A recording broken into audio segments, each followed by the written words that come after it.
Since the late 1800s, faith was practiced in this large monastery. A group of nuns and the surrounding village formed a true community, where children attended school and work revolved around and within the monastery. Today, this small community is long gone, and the grand monastery stands abandoned, preserved in its untouched state. In this episode, we're uncovering the incredible grand architecture left behind and delving into the history of this house of faith.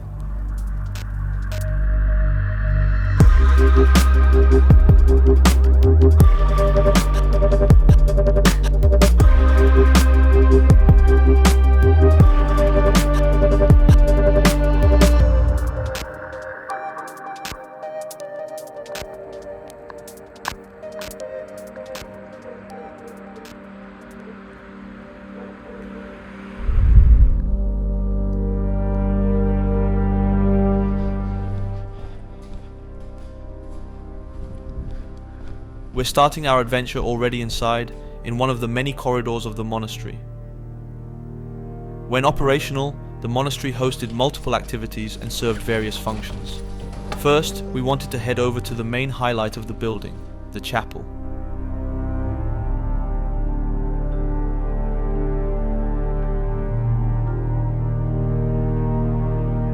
The chapel is often the most impressive part of the structure, and this one was no different. With its beautiful neo-Gothic arches made out of bricks, combined with stunning details, it was truly a sight to behold.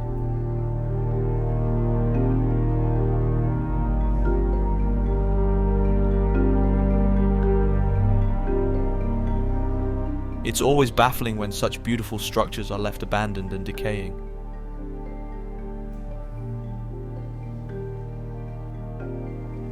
The walls depicted many religious moments, such as the construction of Noah's Ark.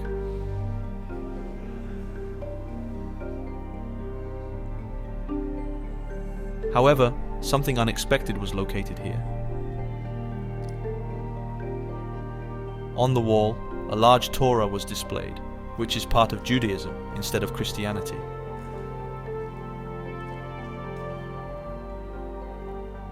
The monastery was originally a Roman Catholic institution, so the chapel likely switched functions as the monastery declined.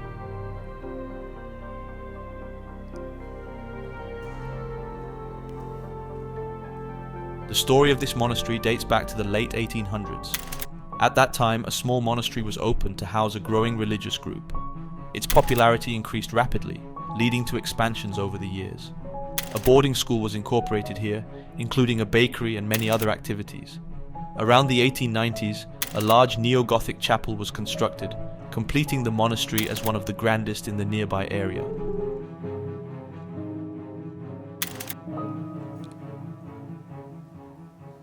Let's continue further into the monastery.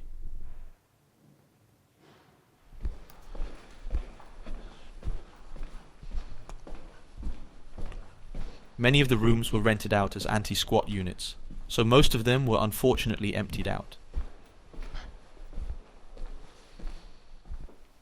However, some remained, such as a lonely bike and a piano, though nothing too original.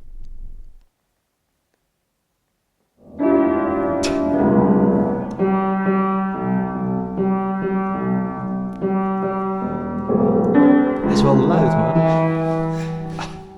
We went up the stairs to the second floor of the building. The staircase itself was also decorated with incredible pillars,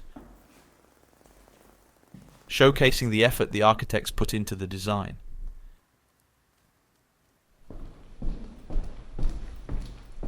Next to the staircase was a small theatre, with its curtains still intact.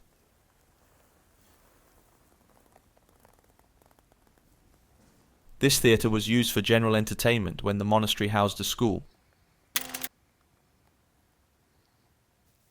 It was still in quite good condition, offering a cool insight into the diverse functions of the building. What once were rooms and halls full of life are now empty and lifeless.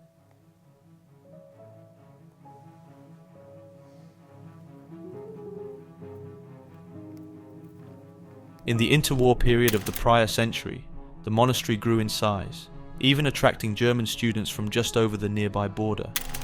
However, it ran into trouble at the end of World War II. The monastery stood in the middle of the front lines, functioning as a German field hospital.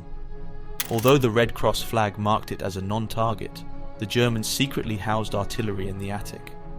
When the Allied forces noticed this, it became a target, causing significant damage to the building. It was time to head up even further, to the third floor. This floor offers perhaps the best insight into how life was for the nuns.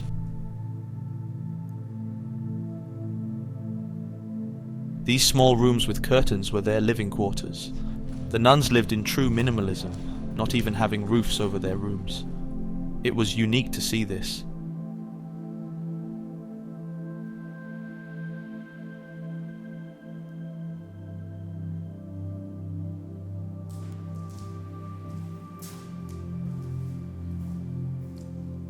But why exactly are these places being closed down?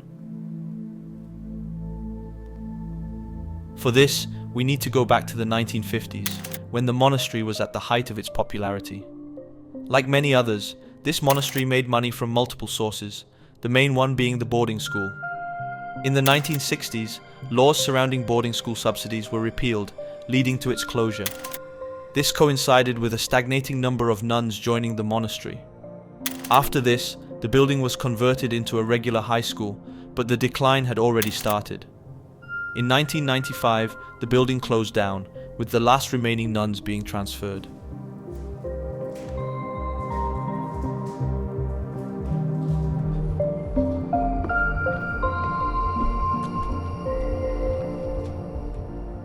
To conclude our adventure in this old monastery, we'll return to where we started.